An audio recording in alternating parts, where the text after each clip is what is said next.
Você está ouvindo agora Momento com Deus. Hoje vamos refletir sobre o texto de Marcos, capítulo 9, do verso 1 ao verso 8, a transfiguração.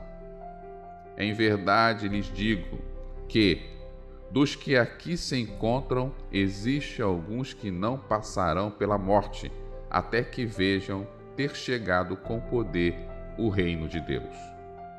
6 dias depois, Jesus tomou consigo Pedro, Tiago e João e os levou em particular a sós a um alto monte, e Jesus foi transfigurado diante deles.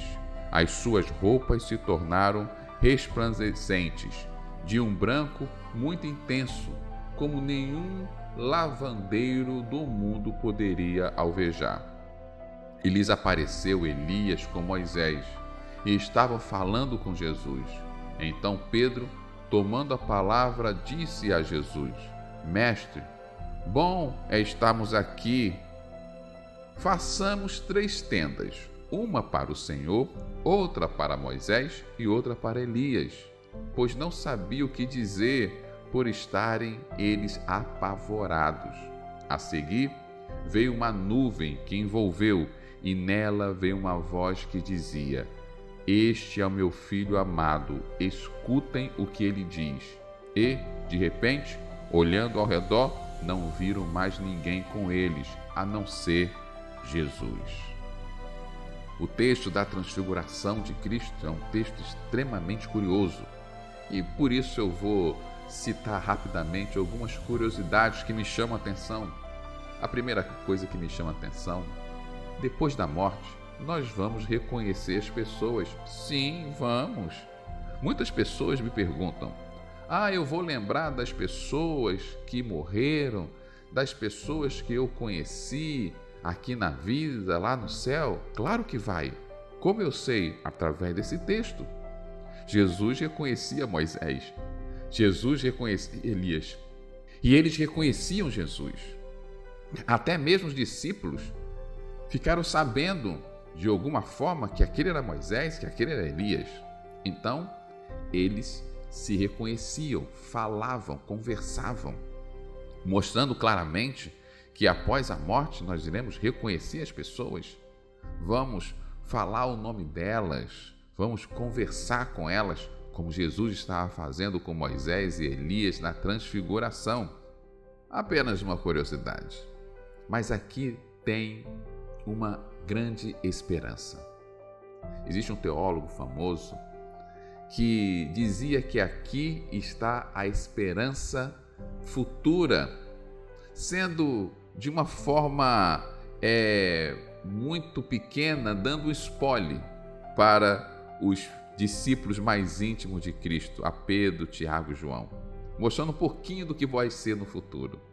No futuro, nós viveremos com o nosso corpo ressurreto. Jesus está mostrando aqui, através da sua transfiguração, algo que vai acontecer no futuro. Nós iremos também passar por um novo corpo, um corpo ressurreto. E esse corpo vai ressuscitar para quê? Para que iremos ressuscitar? Para viver numa nova terra e um novo céu. Sim, o plano de Deus não pode ser frustrado. Eu quero deixar essa marca para você. O plano de Deus não pode ser frustrado.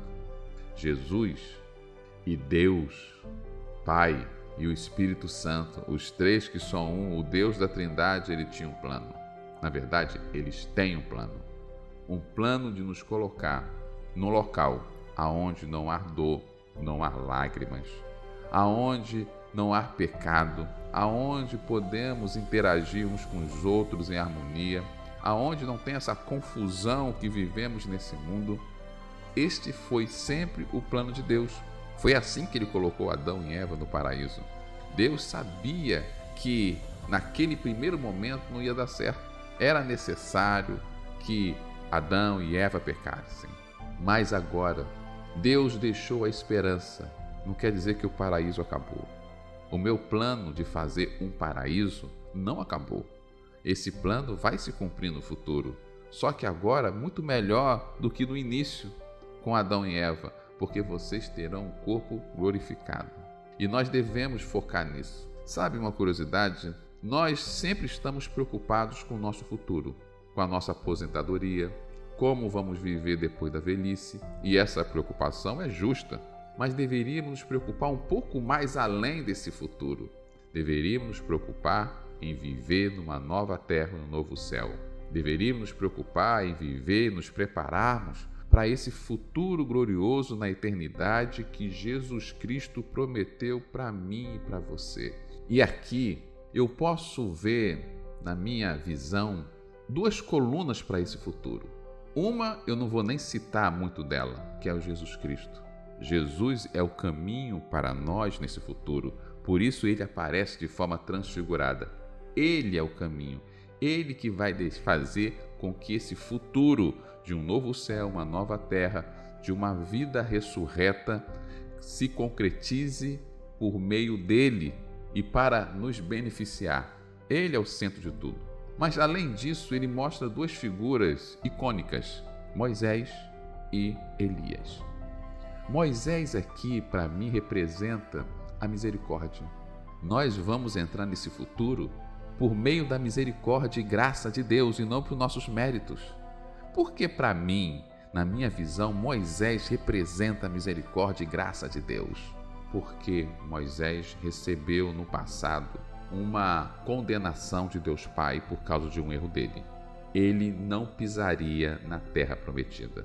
Ele não pisaria como ele não pisou na terra prometida. Ele morre antes do povo entrar na terra prometida. É Josué que acaba conquistando a terra. Bem, parecia que o sonho de Moisés tinha acabado, ele jamais ia entrar na terra prometida, ele até morreu sem entrar, mas aí vem a graça e a misericórdia. Moisés não merecia, ele merecia aquele castigo. Mas Jesus, por meio dessa graça e misericórdia, vai dizer para ele: olha aqui, ó, você vai entrar na terra prometida. Não por seus méritos, mas por mim. Através de mim, que sou Jesus, você vai entrar na terra prometida. Você vai encostar nela e um dia vai viver eternamente nela. E estava aqui Moisés, realizando um sonho, tocando na terra prometida, junto com Cristo. E quem o ajudou a tocar nessa terra prometida? Jesus Cristo. Essa terra que um dia ele vai viver eternamente. Aqui, para mim, simboliza essa misericórdia. Jesus vai nos proporcionar a entrada da terra prometida, vai nos proporcionar esse novo céu, essa nova terra através dele. E vai ser por base da misericórdia e também por base da sua graça. Já estávamos condenados, como Moisés estava condenado, jamais entrar na terra prometida, mas por graça e por meio de Jesus estava ali tocando nela. Quando eu vejo Elias ali, Elias, eu vejo uma promessa. Nós vamos estar na terra prometida primeiro por misericórdia e graça, e podemos ver isso através de Moisés, mas estaremos lá baseado numa promessa. E olha que antes de entrar ali, Jesus lembra essa promessa. Lá no versículo 1, ele diz que em verdade vos digo, do que estão aqui, que se encontram, existe alguns que não passarão pela morte, até que vejam ser chegado com poder o reino de Deus. Quem teria, não vai passar pela morte até chegar o reino? Até Deus estabelecer o seu reino aqui na terra? Quem vai ficar vivendo esse tempo todo? Será que tem alguém com mais de 2000 anos andando por aí? Será que é João, o apóstolo? Tem até um livro de ficção evangélica dizendo que João está por aí andando ainda, esperando. Mas aqui parece claramente uma promessa. É Elias. Elias ainda não morreu.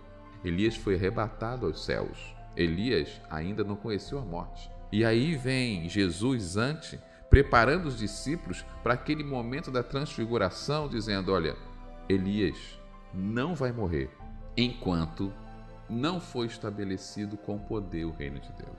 Aqui uma promessa. Quando estava aparecendo Elias, Jesus estava mostrando a Elias: olha, o reino vai chegar. Eu vou estabelecer o meu reino. Nesse dia, você vai morrer, Elias. Mas vai morrer para ressuscitar e viver nessa terra. Enquanto isso, viva na expectativa dessa promessa. Elias me mostra a promessa que um dia nós iremos vivenciar todo o reino de Deus em poder e glória sendo estabelecida nesse novo céu e nossa terra. E isso não é papo de testemunho de Jeová, até porque as nossas visões escatológicas são bem diferentes. Mas eu quero que você viva nessa esperança, na esperança que os planos de Deus não vão se frustrar e nunca irão se frustrar, inclusive aqueles que Ele tem para a sua vida, e que você e eu possamos nos preparar para esse futuro glorioso, que um dia estaremos junto com Cristo, com Moisés, com Elias, com os discípulos e todo o povo de Deus. Que dia glorioso vai ser esse! Senhor Jesus, Pai amado, nos prepare para esse dia glorioso, que possamos nos preparar para esse futuro, aonde iremos viver mediante a nossa ressurreição num novo céu e numa nova terra, eternamente contigo, eternamente glorificando. E aqui na terra, enquanto não vivemos na eternidade, podemos ter uma certeza: os seus planos não são frustrados, nunca são, porque o Senhor é Deus. Em nome de Jesus. Amém. Deus te abençoe, irmão.